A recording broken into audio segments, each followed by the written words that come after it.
What's up, everybody? I want to thank everybody for tuning in and catching up with Coach Show. Be sure to like, share, and let people know that they could tune in as well. Comcast Channel 22, Facebook Live, YouTube. My opening inspiration is I just, again, want to tell people to lead with love in all that you do, regardless of what it is, if it's at work, if it's in the community, if it's at school, if you're teaching, if you're coaching, no matter what it is, parenting, always lead with love. If you lead with love, understanding, peace, hope, grace, mercy, and understanding, you can always find the best solution to move forward. If you can't include love, peace, hope, love, understanding, then it's not a situation you necessarily want to be involved in. But always lead with love, and love will guide your way, guide your path. God is love, so that's the best source that you could turn to. Love is the most powerful force in the world. So if you lead with love, everything will work out in the long run. So there's a lot of great things that we have going on in the community. Positive vibes momentum is constantly building, so I'm appreciative to all the community support that we've been receiving. This year we've been able to go to some basketball games, do some nature walks, do some physical training, and it's just been great. Basketball training we've been able to do, and we've just been getting a lot of applause from people in the community, a lot of encouragement.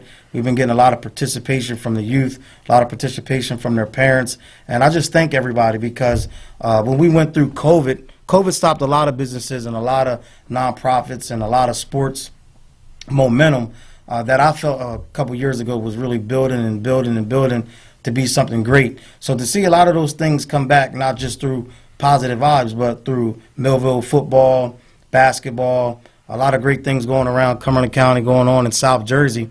It's just been a blessing to see so many people involved in positive things. So now we're going to turn it over to my co-hostess for the day, Janae Lawson, for Janae's Thoughts. What's going on? I was thinking of trying new things. Like for me, I've always wanted to try and learn how to crochet or learn the guitar. It's just two cool things that I would always wanted to learn to do. Like for example, some of my friends from school, we were doing this play Moana, and it was their first time trying out, and they actually got casted, and it turns out they actually loved it, and It was amazing, and it was a great experience. Hey, what do you think you would want to try that's brand new? I think something that I would want to try that's brand new would probably be to really learn how to paint, like the technical way, you know, how they draw their inspiration, where they get their ideas from, just to be able to get a blank canvas and just to start just painting, you know. So that's something new that I would really like to learn about, painting. Like you want to do all the sketching or just the painting? All of that, the sketching, starting from scratch, and knowing how to mix the paints, different colorations, and all that type of stuff. I really would think I would like to do that. Nice. Yeah. You want to? What do you want to paint? Like landscapes, people? Things like the earth. So anything to do, especially water. If it's water, like the whole water background with the trees and different things like that, the beach, I think that's something that I really would enjoy. What I love the most with paintings like that is when they have like the landscape and then it's the trees on the side with the reflection on the bottom with the water. I think that really like stands out to me. Exactly. Or when they draw the water droplets that look really realistic. I'm like, wow, how do they do that? Yeah. It's crazy. That's cool. And, you know, to piggyback off of that, I would like to actually not just learn how to paint, but the critics of painting. I will understand, like, how do they set different paintings aside to where they would say this one is better than this one, so to speak. And sometimes, you know, we on the outside looking in, we may say, well, it just looked like they just threw a bunch of stuff up there. But I would want to know what a paint critic actually sees, like a paint judge, if that makes sense. Yeah. What are they looking for that would make a painting pop, so to speak? So I would like to know the behind the scenes stuff too. I think they got a lot of like inspiration from like their friends of what their style is, or a part of theirs plus their friends. Or I saw like on socials where you would have two people in two different colors, and you would draw one thing and the other would draw another, then you would switch after 5 minutes. Wow. And you just kept on going, and it would be this weird creation. Wow, that's cool. That's dope. I think one of the things that make me interested in that is a few years back I had a psychology teacher, and all you had to do, she would give you like a blank piece of paper, and then you would have to just pick your crayons or magic markers, whatever it may be, and you would color the picture, and she would be able to kind of like tell you your personality based off of the colors that you choose. So she was able to look at it and be like, you're a little upset this week or something. And I always was fascinated about that. Like, how does she know? If somebody used a lot of red and black, she would be like, your life is like dark right now or something. And that person was like, wow, how did you know that? Or Yeah, you just think you're picking random colors. You know? Yeah, I think we did that in school one time for social studies, where we had to draw a tree. And some people drew a big tree with a whole bunch of leaves on it. Some of them was small, some of them were in the back. And you had to draw a hole somewhere. Some of them drew it in the middle, up top. And it was really cool to see how it came out. Nice. Because it was a whole bunch of different personalities and different perspectives. And I was like, you got this from a drawing of a tree. Yeah. Or a pig. It's Exactly. something random. And they get a whole bunch of, like, and they're correct, too. Yep. Like, it's crazy how it'll be correct from just one drawing. They'll just read. Exactly. They'll just read what you just painted on there. I find Yeah, that it's pretty so cool. Yep, the different gifts that people have is amazing. And that's why I always try to tell the youth to broaden your horizons. Because I'm trying to think of what class we had when I was in high school. But what we did was they had somebody come in the room real quick and leave. So then now they had a sketch artist in our class. So, like, you know, people that do the things with the police department. Yeah. So, you know, trying to identify a suspect. So we all got it wrong. Person came in, everybody swore up and down. I knew he had glasses on. I knew he had blonde hair or something. And then eventually once he came back in and just stayed in the class, we all was wrong. We had the color of his shirt wrong. But the amazing part about it, the sketch artist was able to piece together every little thing that we said and got it right. Wow. That was the most mind-blowing thing ever. We was kind of wrong about how we thought the person's nose was, how we thought their eyes, but when they sketched him up, they had it right. And I'm just like, how did you do that? We all was wrong. But they was able to get this. So if he would have been a suspect, he would have been caught because the person drew it up. You know what I'm saying? So I'm just fascinated by that type of stuff. It always depends on who's there, too.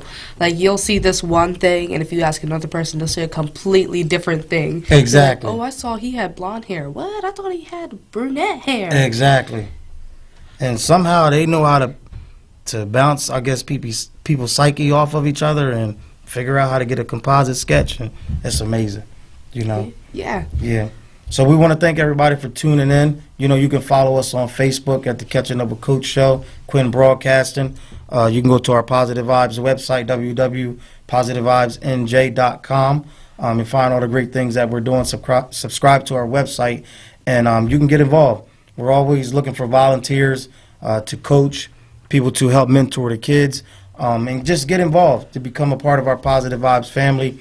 As we just go out into the community and try to shed light on the positive things. There's enough darkness out here in the world, and we just want to be that beacon of hope that shines light. So we're going to take a quick break, and when we come back, we're going to have very special guest on with us, Andrew Sheritz, and we'll be talking about comedy. Make sure you stay tuned. At Mintz Insurance, we're proud to have been serving our customers for nearly 80 years, offering 30 different insurance products for your auto, home, and business. And to help ensure that you're getting the best rates possible, we give you up to 3 quotes for every policy, so you can choose what's right for you. At Mintz, we're part of the community, local representatives, supporting events, and proud of it. It's part of who we are. Mintz Insurance. Call today and find out how we can help you save on insurance, or visit us at mintzinsurance.com. Complete Care has some big news to share with you. We're here opening more locations and offering more services every day. Including our newest locations on Pearl Street in Bridgeton and High Street in Millville. We're here with convenient, high quality, and accessible healthcare services all under one roof. We're here just a call or email away. We're here to provide compassionate care for you and your family. We're here and we're ready when you are. Complete Care Health Network, ready when you are. New Jersey Motorsports Park. Experience the adrenaline rush of go-karting on our challenging tracks, with arrive and drive sessions, available for all skill levels. Looking for something even more daring? Try your hand at axe throwing, and see if you can hit the bullseye. After a day of excitement, relax at the Finish Line Pub Restaurant, and enjoy delicious food and drinks. Group experiences are also available, so bring your friends and family.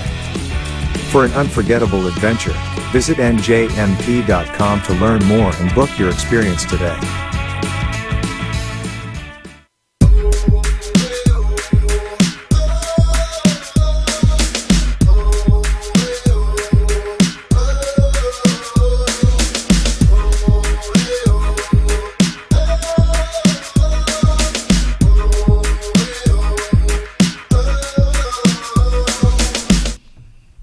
What's up, everybody? Again, thank you for tuning in with the Catching Up with Coach show. We appreciate your viewership. Again, be sure to share, let people know that we're on right now so they can tune into our show and learn more about our special guests here and the different things that we have going on with Positive Vibes.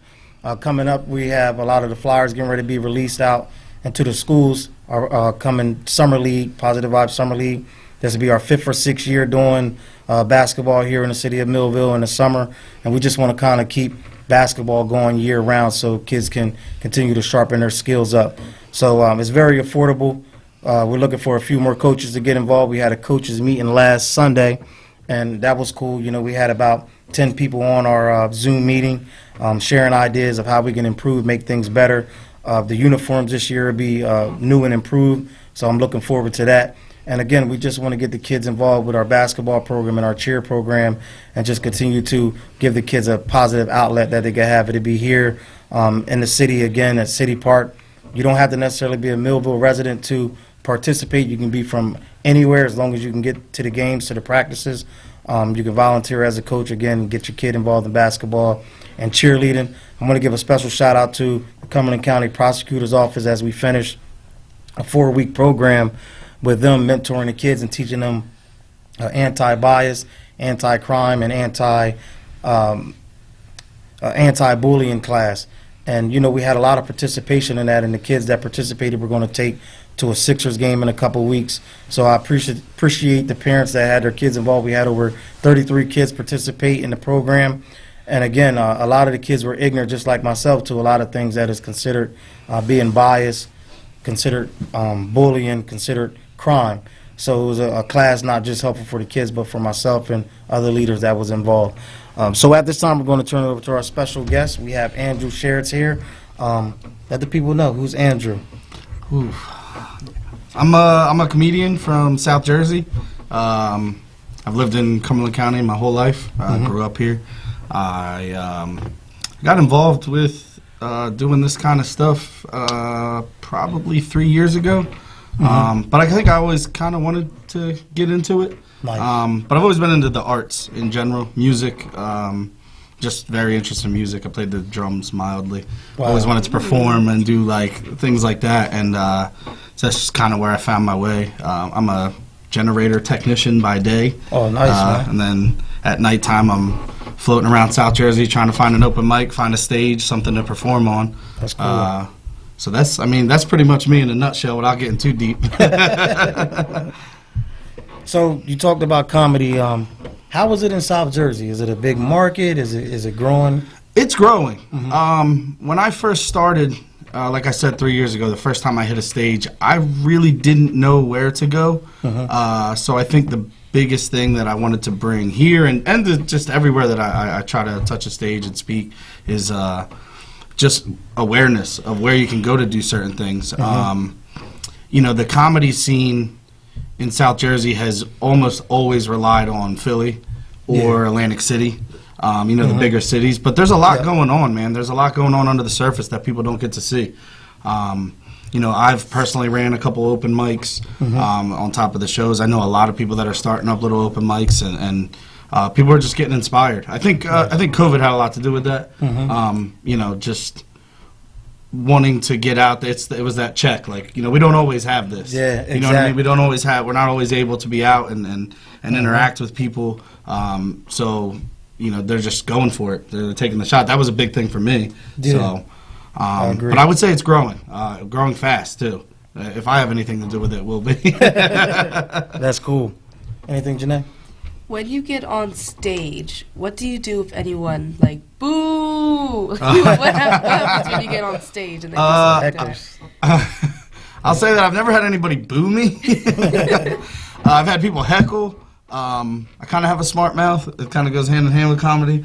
I always tell people, I used to run an open mic that was a mixed open mic, and I would always say when I got on stage at first, I would say, you know, be courteous of everybody that gets on stage. You know, if it's poets, you can snap. Music, obviously, you can sing along, clap, doing that. I said in comedians, you speak up at your own risk, because if you say something to them, I'm not liable for whatever they say back. Exactly. To you.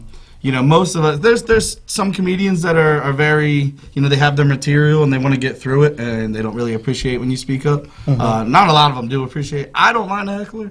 I like crowd work. I like people. So if somebody's going to get, but they just better be able to take it back. Exactly. Because I'm going to give it back twofold or whatever. They're up there, you know, out there trying to bring attention to themselves. But I would say as a general consensus, if you go to a comedy show, just try to keep it to yourself. Yeah, cool. Yeah, because I know that's the worst when you see comedians get on people. Ooh, man. It can get brutal, man. Yeah. It can get brutal. You know, you try to keep it, you try to match energy. Yeah. You know, depending on where you're at, if somebody's just really not getting the cue or like not to speak up, you know, sometimes people will really lay into them. I'll try to match energy, and then if they keep going, you just escalate it to a point where they don't want to talk anymore. Yeah, that's cool, man. You know, so, go ahead. Go ahead.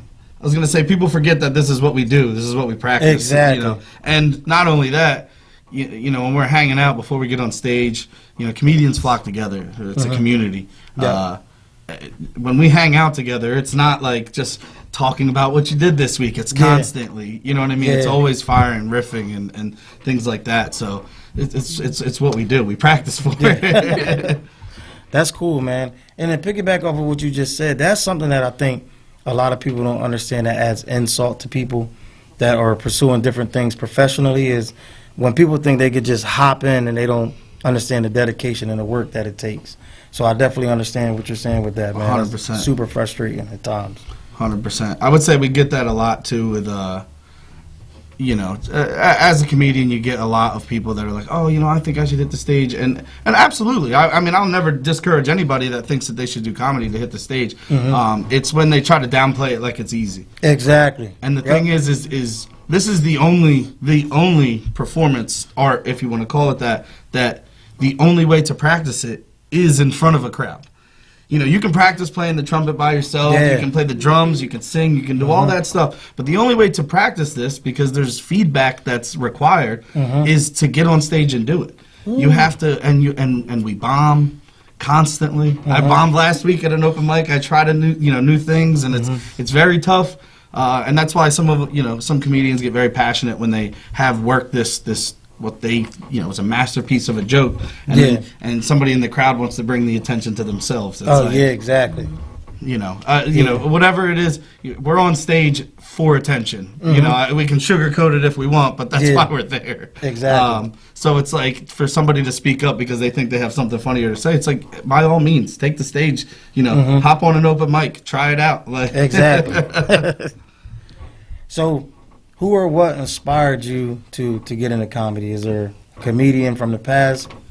I think there's a lot of comedians from the past that definitely. I would say it started out with comedic actors in the beginning, watching certain sitcoms like, you know, Seinfeld, and even, you know, cornier ones like the Drew Carey Show, Whose Line Is It Anyway, things like that when I was really young, and just not, you know, I wasn't exposed to comedy per se. And then as you grow old, you start to learn that these people, they're not just funny for the camera. A lot of these people do stand-up, and I'm like, oh, okay, so I started to learn what stand-up was.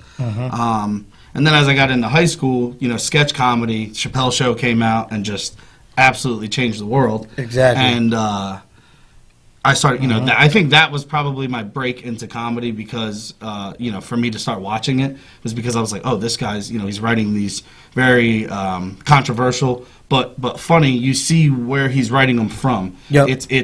It's funny, it's controversial, it's meant to be controversial, but it's meant to thought provoke. Exactly. While being funny at the same time.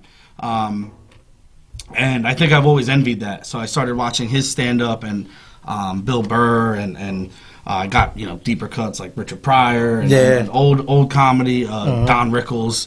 And I would start watching these guys and, like, you know, they got a smart mouth, I got a smart mouth. You know what I mean? Just interactions with them. And I would start thinking of stuff and just start writing things I had in my head. I mean, I went through, I can't even tell you, like, I've probably written comedy for over 10 years, and I've written stuff, and then I went back and read it, and I was like, this is all trash, and I just deleted all of it. And that's part of it. You know, part of it's just it's putting the ideas to paper. It's like, it's no different than a writer. You know, somebody that wants to write a book will probably have a million ideas just that are all just jumbled up. Exactly. And you try to make sense of them. You know, I would say that's where it progressed from. And then through time, I was writing, and I started to get more serious about it, that I wanted to do it. And actually, right before COVID, like 2 weeks before the shutdown, I had a really hard day at work and just with, like, personal stuff. And me and my buddy had went out to get a drink and just hang out. And he's like, you know, you need a change in your life. You need to switch something up. You got to do something different. And he's probably the only one that I had ever read any of my comedy to. And he was like, you got to go to an open mic.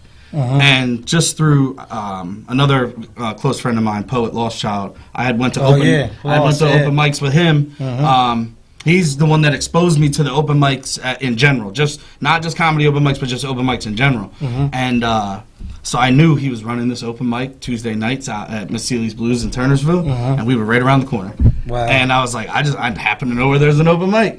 So, you know, get on stage, and I didn't realize that nobody had done comedy there before. Wow. I just went in there thinking, like, that was it. And it was about a year later, the owner had told me, they gave me an award, like, for being the first comedian. But it kind of opened the doors, because after that, a lot of comedians started to come in. But I didn't know that I was doing anything. I just knew it was an open mic. I was like, I just want to get on stage. Yeah.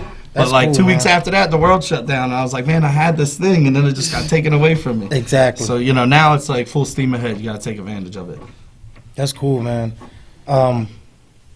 What can you tell people about the difference in comedy, the different comedians? Because you know how sometimes people can look at something, like you said, people think it's easy, about just throwing everybody in one box and not really understanding the artistry of it. Like the Chris Rock special that just came out. People saying it's not necessarily him actually trying to be funny, but really telling the truth through his comedy too. I would say, and I do think about this a lot, there is a lot of genres, if you will, of comedy. You get the guys that are one-liners. You know, they're just set-up punchline kind of guy. Like, and they're great. I envy those guys because they're absolutely hilarious. They're the guys that can just shoot off little quick jokes at you nonstop. You get storytellers.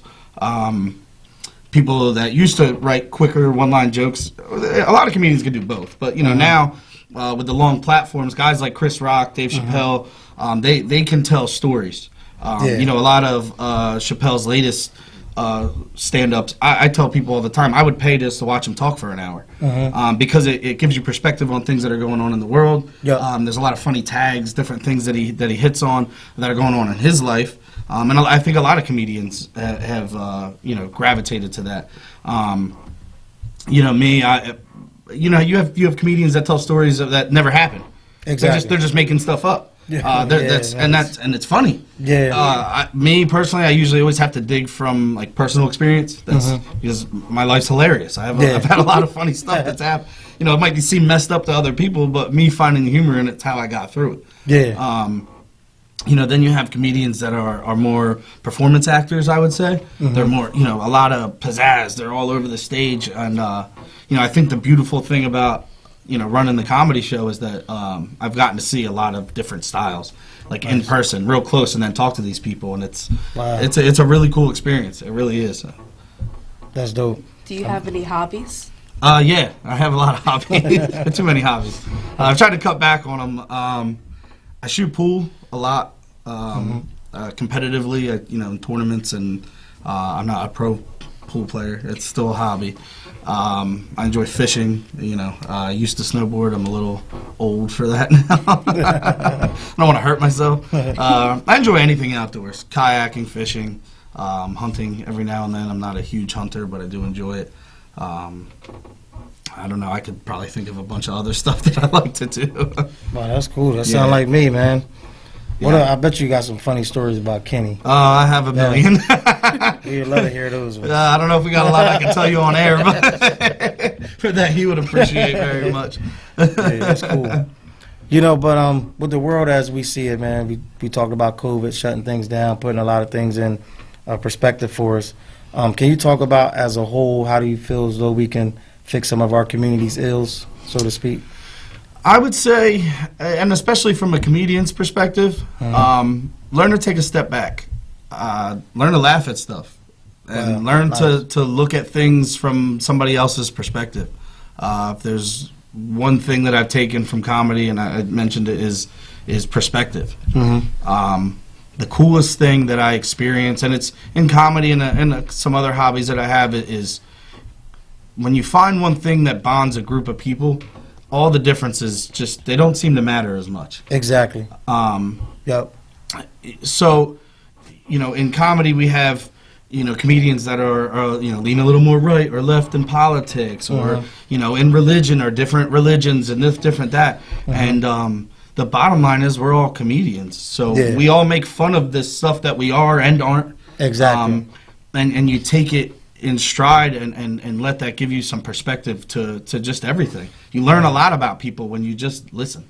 Yeah, that's the truth. And that's I would say the biggest thing is there's a lot of craziness in the world right now, and if you let everything you see on the news and all that get to you, and don't just focus on your community and who's around you, people.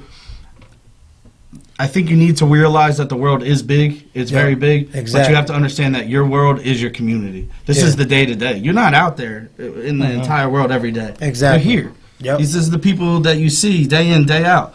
And you need to learn to live with them. And then grow from there. Exactly. That's dope, man. That's powerful. Really appreciate that. Yeah, man. Of course. Yeah. Anything, Janae? No. Anything, JT? But let the people know where they can support you at, man, where they can find you, social media, things like that. All right, on Instagram, it's cool_hand_Drew, and Van Jam Entertainment, all one word, on Instagram. Andrew Sherritt's on Facebook. Feel free to add me there. I do Just a Comedy Show in Turnersville at Miss Hilly's Blues every second and fourth Friday. That's this Friday we have one, and then the 24th. And then also I'll be doing a comedy show at Bojo's Ale House down the street a little bit. We're doing a comedy show there April 1st, an April Fool's comedy show. It should be a good time. I got 4 very funny comedians that are there. Just a Comedy Show is just a BYOB event. There's no food. It's literally just the name. It's just a comedy show. Cool. That's funny how much I have to explain that to people. They're like, is there food? I'm like, just read the name. It's just a comedy show. Yeah. But on top of that, just to shout a couple other people's things out, High Note Humor does, they do open mics on Wednesdays at Tap Room. We do an open mic after Just a Comedy Show.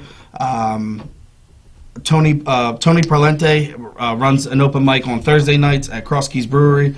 Just, if there's anybody that's thinking about doing comedy and doesn't know where to go, these are just some things around South Jersey that you can tap in with. Also, every second and fourth Friday, Miss Seeley's Blues has an open mic. That's a mixed open mic. They do poetry, comedy, music, whatever, bring your own instruments, that kind of stuff. Nice. Just to give people an opportunity. The High Note Humor guys are doing a comedy show April 4th. At the Tap Room, so if you want to check them out, I believe it's High Note Humor on Instagram, or you can look up Matt Peoples or John Montag. Those are some of the comedians. But we got a lot of real funny people in South Jersey, man, so you guys got to tap in a little bit and come check everybody out. I would say that's the biggest way we can grow everything, is just come out and support. And if you want to try it, just talk to one of us, man. We'll get you some stage time, give you some tips and things like that. So that's dope. Are you the funniest in your family? Yes.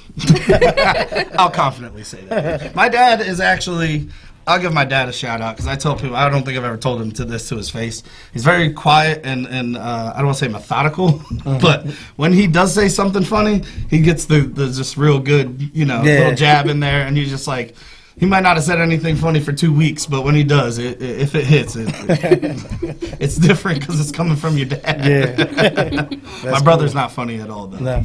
So I'll just say that right here. Officer Sherritts is not funny. That's cool, man. I hope he's watching this. That's cool. So before you leave, I know you shared, your perspective on how we could take a step back. But just leave the people with a few words of inspiration that you think can inspire people out there that may be discouraged a little bit. Okay. I would say if you're feeling discouraged about anything and there's anything you ever thought about doing, just switch it up. Try something different. Try talking to somebody different. One of the things I take in my life, I meet a lot of different people through the work that I do and also through the comedy show. And I always take a second to have a conversation with almost everybody. Sometimes that'll bite you. It won't be a conversation you want to have, and you got to get through it. And sometimes you'll have the most amazing conversation that'll stick with you for the rest of your life. And those things you can never take back. You'll have those forever. You won't remember all the other ones. Just reach out, man. Talk to people. Ask them how they're doing. With a little sincerity, not just how you doing. Exactly. How you doing today? Like, what's going on? What's going on in your life? What do you do for a living? Things like that. I think you'll be surprised at the commonality you'll find between people and yourself, even though you might not think that you're the same or alike or anything like that. So I think that's the inspiration I want to leave to, the world. Cool. So that's what's up. So everybody, again, that was Andrew Sherritts, local comedian. Make sure you support him. He shared his information on where you can follow him. Just so people don't lose it, can you share it again? So Yep. Andrew Sherritts on Facebook, cool_hand_Drew on Instagram, and Van Jam Entertainment on Instagram. Cool. So again, man, thank you for coming on and catching up with Chris. Appreciate We you. appreciate It's very you. nice to meet you. Nice to meet you too. So again, people, make sure you support him and get involved with the comedic scene. Like he said, there's a lot of great up-and-coming comedians in the South Jersey area, and that's what we're all about, highlighting the positive and people trying to get out and grind and change their life. So we'll be back after this short break. Make sure you stay tuned with the Catching Up with Coach show. New Jersey Motorsports Park. Experience the adrenaline rush of go-karting on our challenging tracks, with arrive and drive sessions, available for all skill levels. Looking for something even more daring? Try your hand at axe throwing, and see if you can hit the bullseye. After a day of excitement, relax at the Finish Line Pub Restaurant, and enjoy delicious food and drinks. Group experiences are also available, so bring your friends and family. For an unforgettable adventure, visit njmp.com to learn more and book your experience today. The most important decisions a family can make are usually made around the kitchen table. At DeMarco Luisi Funeral Home, we believe pre-planning and the difficult decisions you face with the loss of a loved one should also be made around the comfort of a table, like a family. Our friendly, kind, and compassionate staff is committed to helping you get through this most difficult time. In your time of need, trust DeMarco Luisi Funeral Home, Vineland.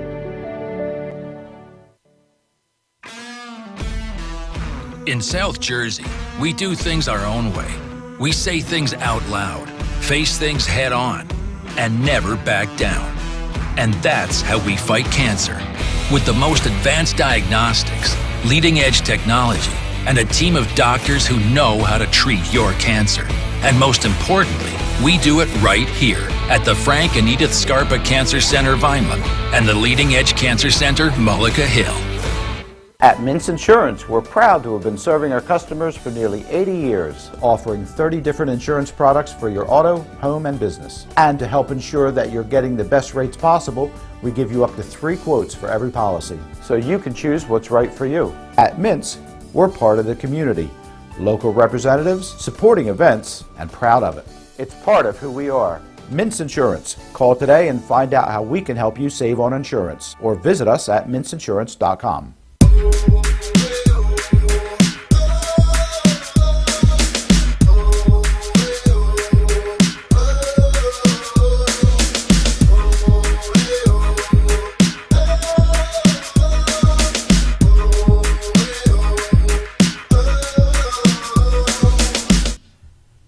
What's up, everybody? Back with the Catching Up with Coach show. Wow, that was an amazing interview with Andrew Sharrett's local comedian. I just thought that was dope. What about you? I think that was a pretty good interview. Yeah, it was cool. You know, again, to get his perspective on comedy and, you know, the ideology that goes into it. Just like we talked about, you saying try something new, do something new. Mm-hmm. It's cool for him to even, you know, kind of talk about trying new different things with stand-up comedy, poetry, learning an instrument, whatever it may be. And those open mic nights is a way that people really get discovered and find their true passion. And then that's somewhere where they, like he said, they can either learn through trial and error. And comedy is one of those things where you can try to practice it on your own, but you kind of really need a crowd. So that's something about trying to really get out there and perform right in the moment, and you don't really know the kind of blowback that you might get. Would you ever take a risk like that, you think? Kind of freestyle something to be like, let me just dive off the deep end and see if I'm good, sink or swim. Yes, but I would have to like prepare that in my mind to know what I'm gonna say instead of just going off freestyle and stuff like that. I got to make sure I know what I'm saying. But yeah, Cool. I may try. What about you? Yeah, I think I would. I'm trying to think of something that I would kind of, I think something that I would go into. You ever see people do those, I'm trying to think of one of the people that do that. They go around and they do the motivational speeches. And they just go all over the country just giving, like, motivation. Like, people use it a lot for their intros for songs where I think Meek Mill used it a couple times. We're like, you got to be the dream. You got to see the dream. I think I would try to do something like that. Like give a passionate speech just in California somewhere, just where people don't know me. If I fail, then I can come back to Jersey and just hide. So I can see myself doing something like that. All right. Yeah. It's got to be somewhere they don't know you. Exactly.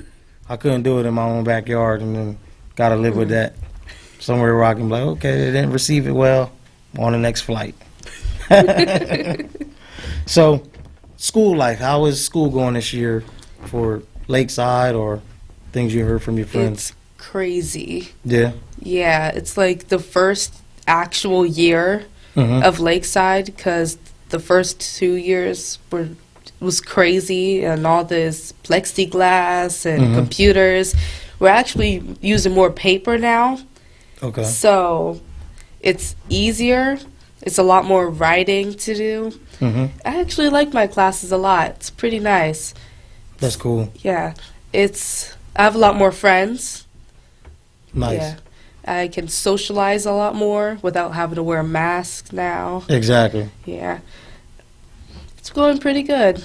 Awesome. Excited for high school. Cool. I can't believe that's coming up so quick for so many of y'all. I'm like, where did the time go? Y'all just was in elementary. Yeah. Slow down.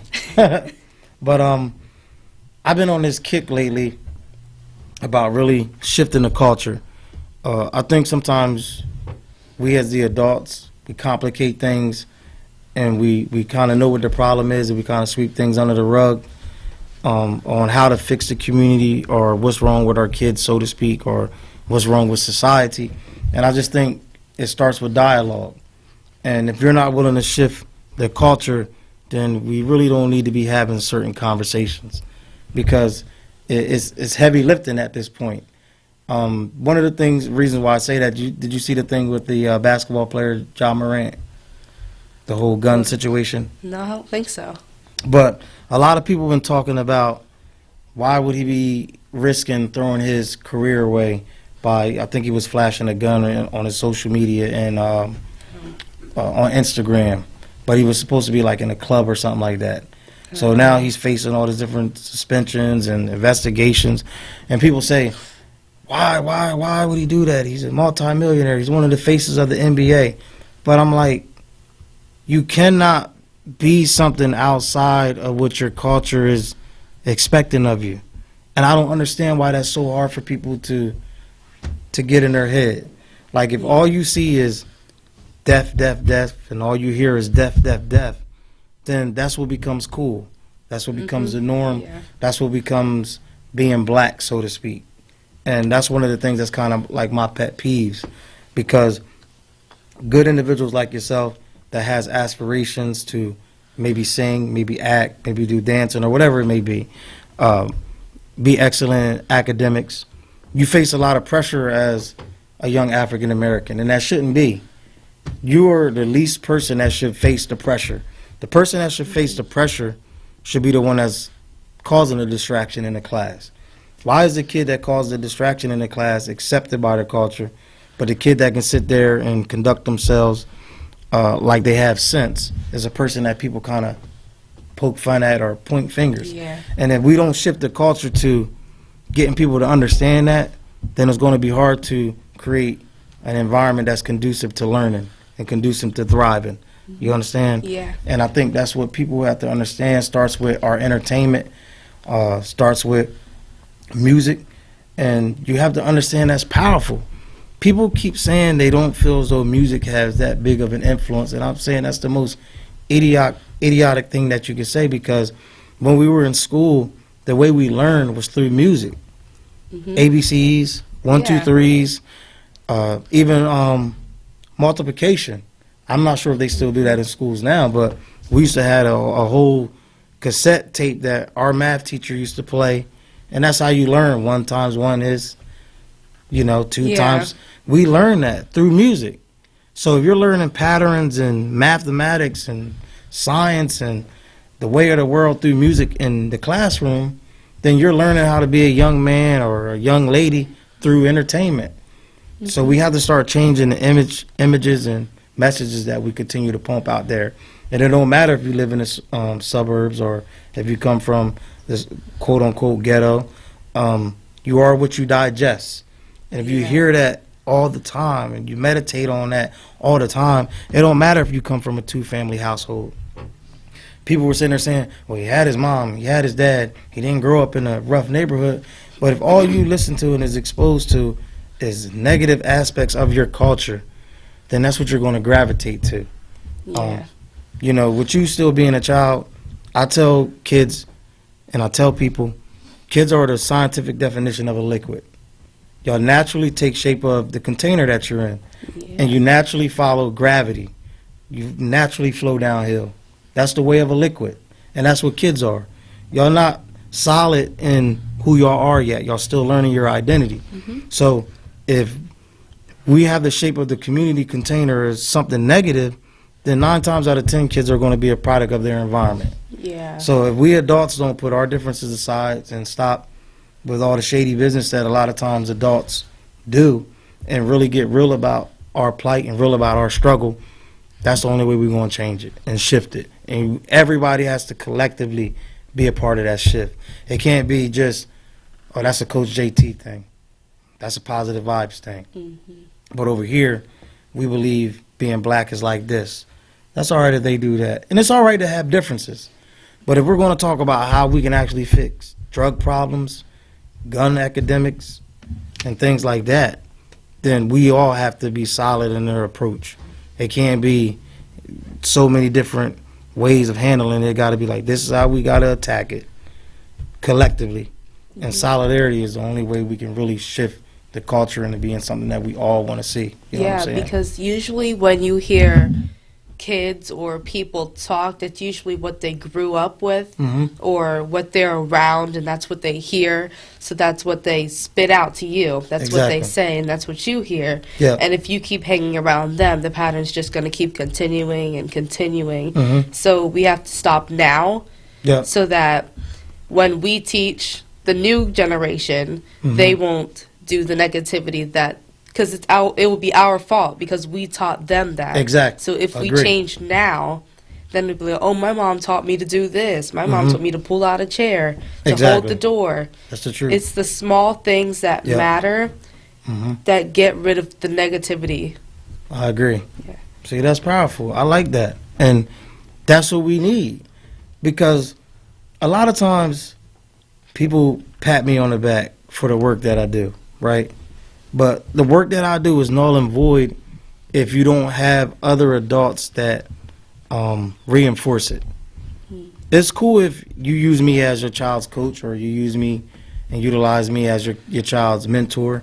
But if I'm sending them back to an environment that's not conducive to learning, and we're not partnering together as coach and parent, as mentor and parent, then we're kind of wasting our time. Yeah, because you have to put in the work. Yeah, we both have to put in the work, because it has to be a collective thing where mom, dad, coach, so-and-so going to have to sit the bench for a couple games because he disrespected his mom, and I don't tolerate that in our household.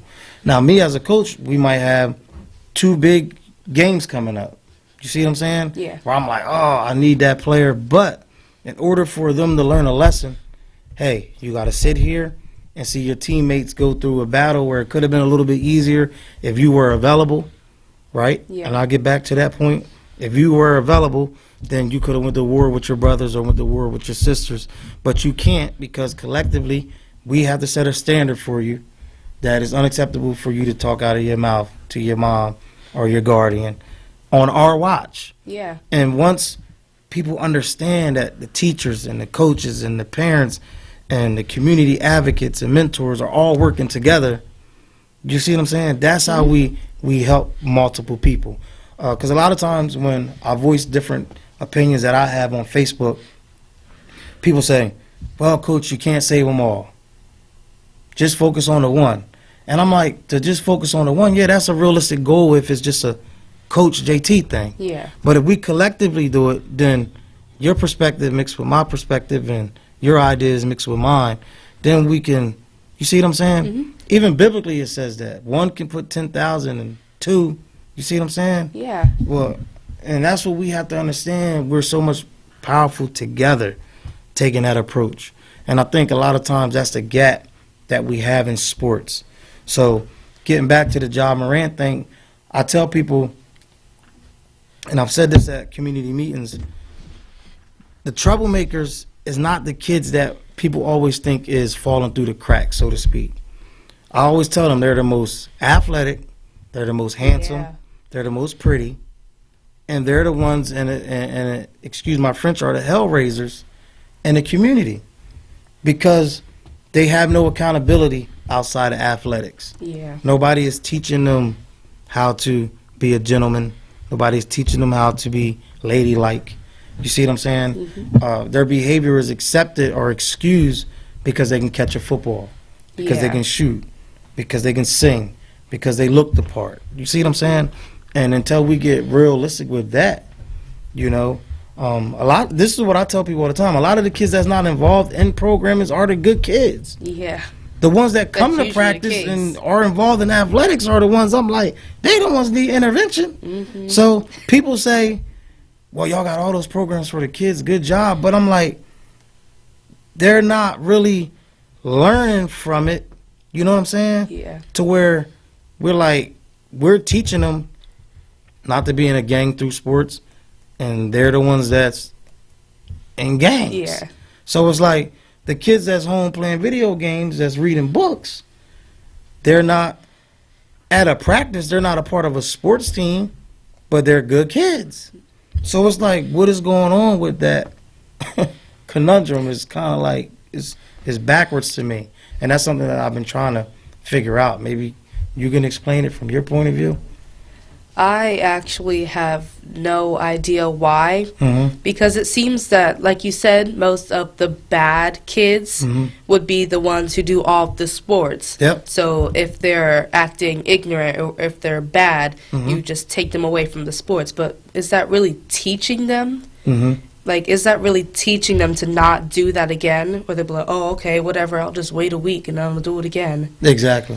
We have to make sure they're actually learning, put that in their brain, that they can't do that.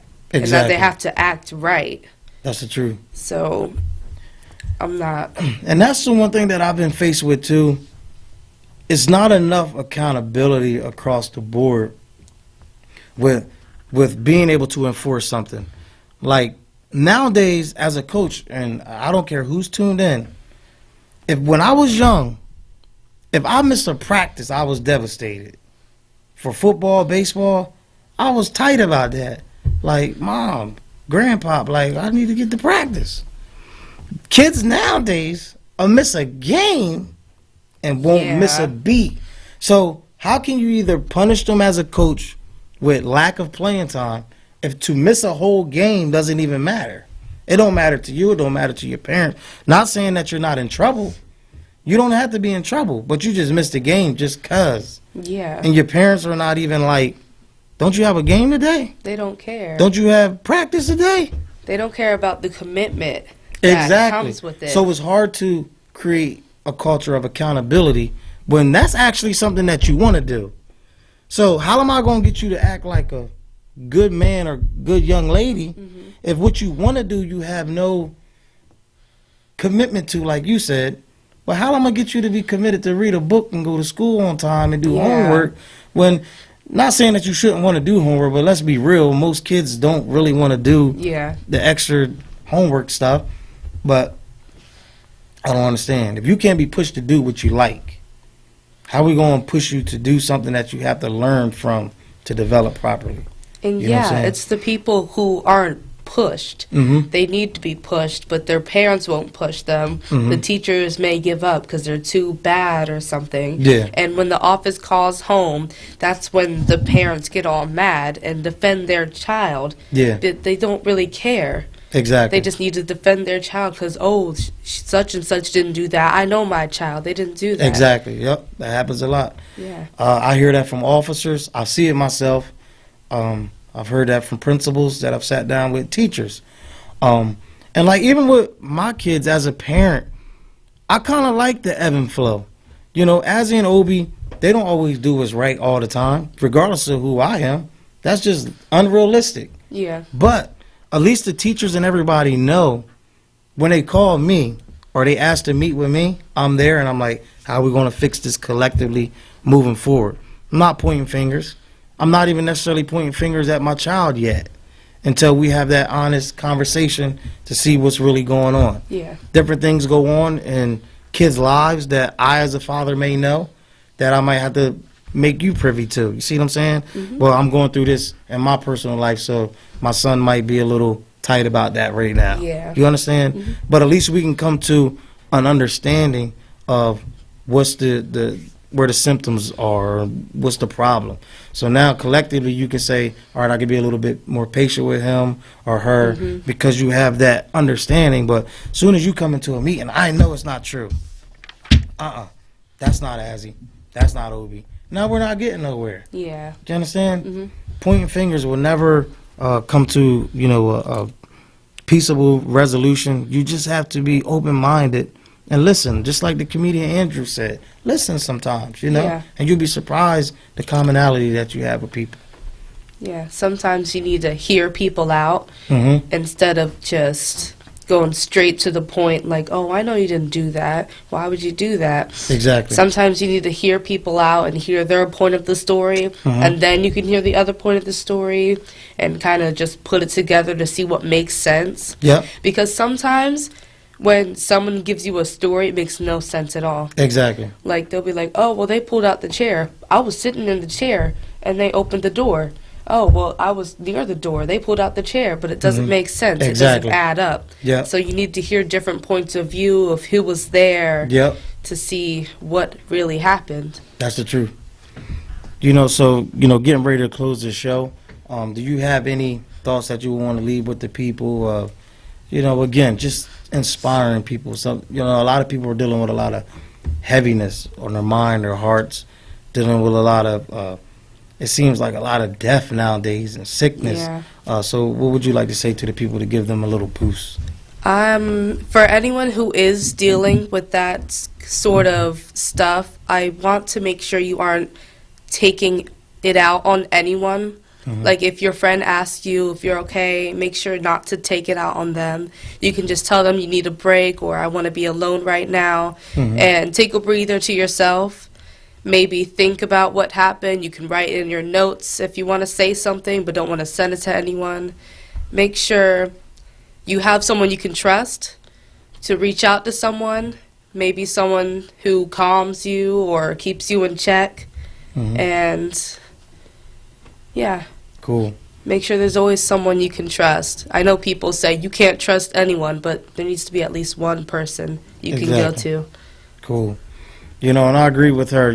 Just find different people in your life that you're linked up with. Look at your top 5. Who can you turn to for prayer? Who can you turn to for advice? Who can you turn to that's going to set you straight, that's going to tell you, like, nah, JT, right now you tripping a little bit. Get back on your square, bro. You're a little distracted. You need to go left, but you're going a little right. You need those type of people. And that's encouragement in itself, to know that you have somebody that's not going to just be yes men and yes ladies in your corner. You need people that's going to tell you no sometimes, and people that's going to help you put things back in the proper balance in your life. But to all the parents and fellow coaches out there, I just want to leave you with, keep doing the work. Keep being dedicated to the cause. Don't give up on our kids. Don't give up on yourself. I know it's difficult dealing with the youth nowadays, their mouths, their attitudes. But if we give up and we turn our backs and we get discouraged, then what type of example are we setting? We just have to come together a little bit stronger, with a little bit of a solidified front, so they can understand that we're not playing games across the board as moms, as fathers, as coaches, as leaders. They need to see us really working together with our local police departments, fire departments, to make this a better community, working together with our school boards, working together with our commission board and different things like that, knowing what's going on in your own backyard. Ignorance is the worst thing that you can accept in today's days and times, because you have social media, you have so many news outlets to where everything is hot off the presses. So if you stay ignorant to what's going on in your community, then that's a you problem. It's nobody else's fault but yours. Find out where you can get involved. Your help is needed, and your help will be properly utilized.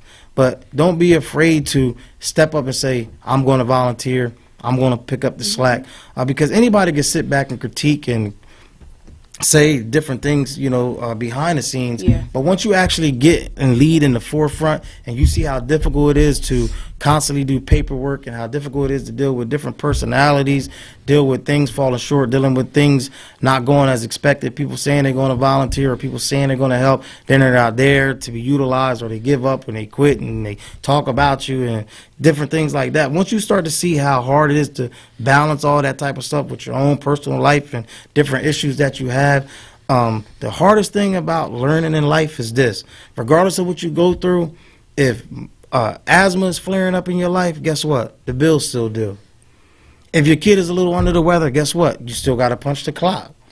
If life doesn't stop, and that's the harshest reality that I had to realize as a man, it doesn't say, hey, I'm going to slow up a little bit so you can get out your feelings. The world keeps spinning, the world keeps going, and it keeps revolving around you. And either you're going to keep up and stay encouraged and learn how to look in the mirror and say, all right, I got to shake this off, and I got to keep moving forward and pressing towards the mark. Again, you're enough, you're beautiful, you're strong. Say that to yourself. Look in the mirror and accept that for yourself, that you are here with a purpose. You were born on purpose. You're not a mistake. Love is the most powerful force in the world. I love you. Janae loves you. God loves you. Most importantly, you got to love you, because if you don't love yourself, then it's going to be hard for you to accept love from anybody else. All right? Go out here and find something good to do. There's enough people doing bad. All right? Positive vibes are better together. Positive vibes is a culture. All right? It's love. It's diversity. And that's what it's all about. We need each other, whether you be black, whether you be white, Hispanic, regardless of your religion. We all have to come together as men and women of the community to make this a better place to live, a better place to thrive. Again, I thank you for tuning in with the Catching Up with Coach show. I hope you enjoyed us being back. Salute to Janae with her thoughts, and Andrew Sharitz for his excellence in comedy, and see where you can support him. Again, he gave his social media. You can go back, rewind the show so you can follow him if you missed it. And again, we just want to continue to support good things here in South Jersey. Again, shout out to Quinn's Broadcasting for this platform. We'll be back better than ever. Again, remember, people, lead with love in all that you do. Be blessed.